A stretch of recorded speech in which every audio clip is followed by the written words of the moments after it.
Bonjour les amis, j'espère que vous avez passé un très joyeux Noël. Ici en Angleterre, c'était vraiment super, très cosy. Et avant de vous lire l'extrait du livre, de mon premier livre, Quand s'élève une âme libre, je voulais commencer par remercier vraiment du fond du cœur l'illustratrice de la couverture de ce livre, et qui est en fait ma belle-mère, Daphne Helen Reeves. Je remercie aussi le maquettiste qui a réussi un exploit.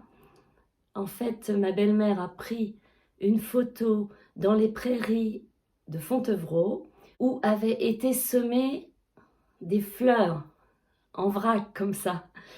Et donc il a réussi à prolonger voilà, la peinture sur le verso de la maquette.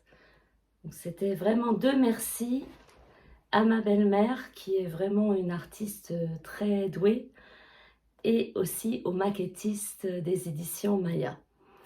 Alors je ne vous tiens pas plus longtemps en haleine. Aujourd'hui j'ai choisi un extrait du chapitre E comme émerveillement, enfance, équitation. Et je vous ai dit l'autre jour, j'habite à côté de Saumur, la capitale de l'équitation française avec son célèbre cadre noir. J'ai donc choisi un extrait relatif à l'équitation et le monde du cheval que j'aime tant, et les chevaux. L'histoire qui suit est hallucinante. J'ai 13 ans et comme tous les jours, je rentre déjeuner à la maison avec mes parents. À peine ai-je posé mon cartable dans la couloir que ma mère accourt vers moi. « On a gagné un cheval !» me dit-elle, essoufflée. « Quoi ? Tu peux répéter, s'il te plaît ?» J'ai gagné un cheval à la quinzaine commerciale de Bagneux. C'est le premier prix, le gros lot. C'est un cheval, tu te rends compte? Mais t'es sûre? Attends, je te montre. Et elle sort une attestation de remise des prix où il est écrit en toutes lettres: premier prix de la quinzaine commerciale de Bagneux, un cheval remporté par Madame Ginette Paris, domiciliée au 8 rue du Bois-Brave, 49 400 Saint-Hilaire-Saint-Florent. Complètement abasourdie, je dis à ma mère: « Mais il faut qu'on appelle papa au travail tout de suite. » « Mais il va rentrer dans 3/4 d'heure, on peut l'attendre. »« Non mais tu rigoles, c'est trop dément, ça ne peut pas attendre. » Sur ce, elle compose sa ligne directe et je me mets sur écouteur.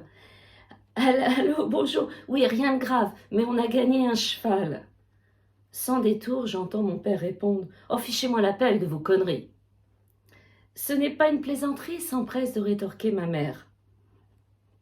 Elle obtient pour seule réponse la tonalité occupée du téléphone raccroché par mon père. Il allait devoir se faire à l'idée qu'il aurait un cheval dans son jardin quelques jours après. Bien qu'habitant à Saumur, capitale de l'équitation française, nous n'y connaissions rien en chevaux. Heureusement, un voisin, à quelques enjambées de chez nous, était lui un fervent cavalier. Il a su conseiller mes parents sur les démarches nécessaires à l'accueil de cet animal familier, plus encombrant que les autres. Quand le fourgon se gara devant le portail et qu'un homme amena le cheval sur la pelouse, c'était presque irréel. Les autres pensionnaires à 4 pattes de la maison étaient notre chien Toby et notre chatte Poupoune. Ils prenaient bien moins de place. Heureusement, notre voisin avait contacté un ami d'un club équestre saumurois et le cheval, qui était en fait une jument, allait y séjourner dans les premiers temps, en attendant que l'on puisse s'organiser de notre côté. Nous posâmes autour du cheval pour la photo qui paraîtrait dans le journal local. Nous étions émerveillés à plus d'un titre. Nous avions vu les chevaux aux spectacles emblématiques de Saumur, lors du Carrousel, un spectacle regroupant les plus beaux chars du musée des Blindés, des acrobaties moto et une démonstration équestre de haut niveau. Cet événement public est le plus ancien de France et l'un des premiers shows militaires de l'Hexagone. Nous étions aussi allés au Gala du Cadre Noir, l'école de cavalerie créée à Saumur en 1825, composée des grands écuyers civils issus de Versailles et des Tuileries. Coiffé d'un bicorne et habillé en noir avec des boutons dorés rutilants, il perpétue la tradition équestre française avec des figures de haute école. Les courbettes, croupades et cabrioles peuplent la représentation des sauteurs en liberté et sont au cœur de la marque du cadre noir.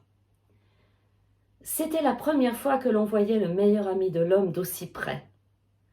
Bien qu'elle ne soit pas une jument racée comme celle sélectionnée par le cadre noir, je m'extasiais devant la perfection des courbes de son encolure et de sa croupe, le soyeux de sa robe de sel français et le brillant de sa crinière.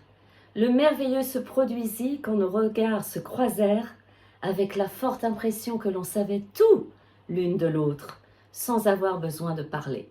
Je lisais récemment que murmurer à l'oreille des chevaux ne suffisait pas. Il faut savoir les regarder dans les yeux. Des éthologues rennais ont montré que les chevaux ont une représentation plurisensorielle des humains et sont capables de détecter l'attention que leur porte une personne en interprétant son regard. C'est tout à fait ce qui s'est passé ce jour-là. Nous avons pu vivre avec mon père la merveilleuse aventure d'apprendre à monter à cheval.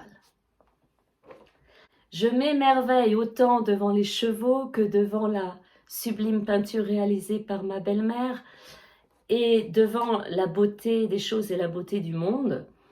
Et il y a beaucoup d'émerveillement dans ce livre, dans beaucoup d'autres domaines.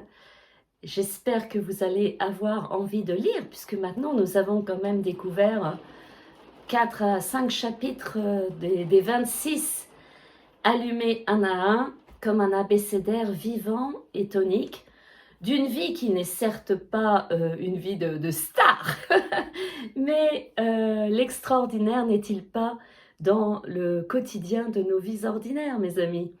Je vous donne rendez-vous à la semaine prochaine pour un autre instant lecture.